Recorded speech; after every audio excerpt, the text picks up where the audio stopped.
Billy Joe Copesel. Did you discover things you weren't supposed to know at your level, and if so, how did that affect you?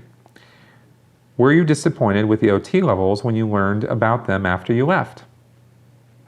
Well, yeah, I did learn about some things that I wasn't supposed to know. Before I left the Sea organization, I'd heard the word Xenu. I'd seen it in writing, and I'd seen some reference to DC-8s or something. I'd seen a little bit of that, but I was trying to, not look, and I was afraid that I'd seen too much. But I kind of tried to avoid that sort of thing in terms of OT levels and the levels I wasn't supposed to know about. Because I'm assuming that's what you're asking about here. I mean, internally, did I see things above my level or see things that I wasn't supposed to see while I was in Scientology or in the Sea Org related to maybe the bureaucracy of Scientology or the management of Scientology?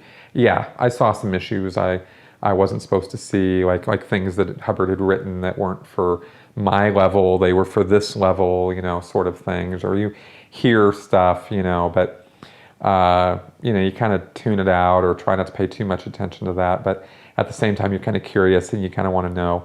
So, sure, that happened. But in terms of the OT levels, that was all that I ever saw on the internet while I was still in the Sea Org. After I got out of the Sea Org and after Scientology started persecuting me and treating me like a second or third class citizen just because I had left the Sea organization and just because I was trying to have my own life and make my own way and still be a Scientologist, by the way, at that time, they were really coming down on me. And it was very upsetting to me, and it was very confusing. And so that drove me more and more to the internet to find out more and more about it. And the last thing I looked at that sort of pushed me over the edge of no longer really thinking with or wanting to be a Scientologist was when I saw the OT levels.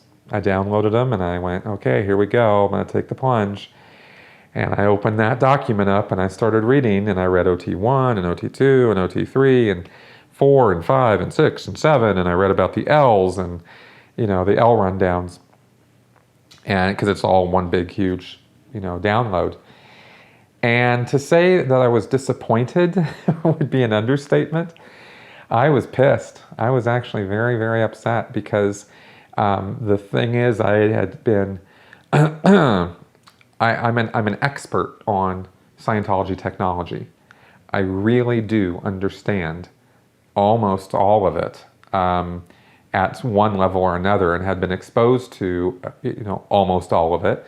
The non-OT level stuff, the non-confidential stuff, I'd read and seen so much of the lower level material of Scientology in the 27 years that I was involved with it. I was fascinated by it, and I thought Hubbard really knew what he was talking about. I know how crazy that sounds, but it made sense to me, and I thought that it worked, and I knew that there were parts that were logically inconsistent, and I knew that there were parts that weren't wholly sensible, and that there were big, huge gaps and holes in the technology that didn't ever get filled by Hubbard. Big, huge questions about stuff.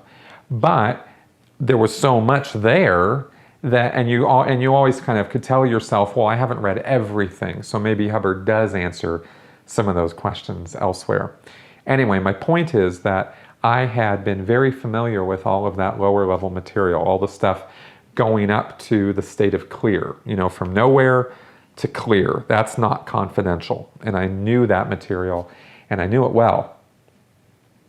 So when I saw the OT material, it was logically inconsistent with the lower level material. It didn't fit one to the next. And the material at the OT levels was also itself not logically consistent within itself.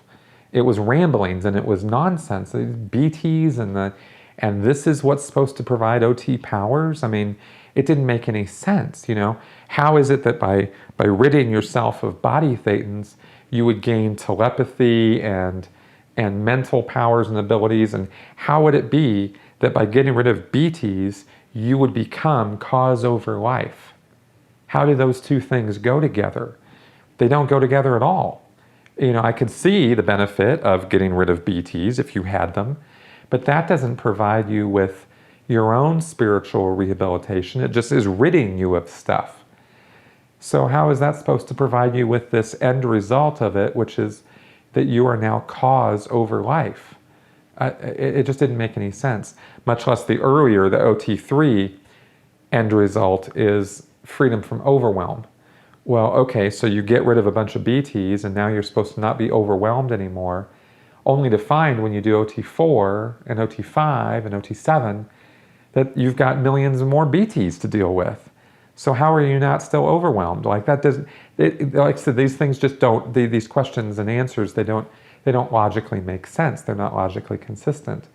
And you would think if you're dealing with the very nature of life itself and the universe and how these things work and how you as a spiritual being work and who you are and where you've been and what you're all about, all of this should make sense.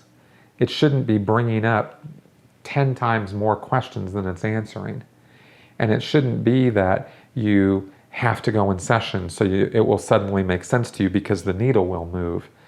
That's just crap. That's not the real answers to life. Wouldn't look that way. At least not to my way of thinking. And that's why I was very, very upset when I finally, after 27 years, saw this material that I'd been fighting and working and slaving and sacrificing so that other people could have benefit from them, because I never benefited from them when I was in Scientology.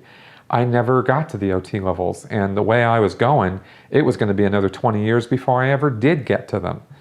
And I wasn't willing to do that anymore, which is why I left the Sea Org. And I still wanted to do it, right? But anyway, after all that time, to find out that was the crap that people were paying tens and hundreds of thousands of dollars to do, and then they were sort of smiling at you and telling you how wonderful and great and stupendous it was, it just didn't make any sense. And I knew that suddenly all these OT people that I had been talking to for all these decades were deluding themselves, because it just doesn't make sense. So that was my reaction to that. And it was the final nail in the coffin for me in my belief and faith in Scientology. After that, I knew that it was nothing. So there you go.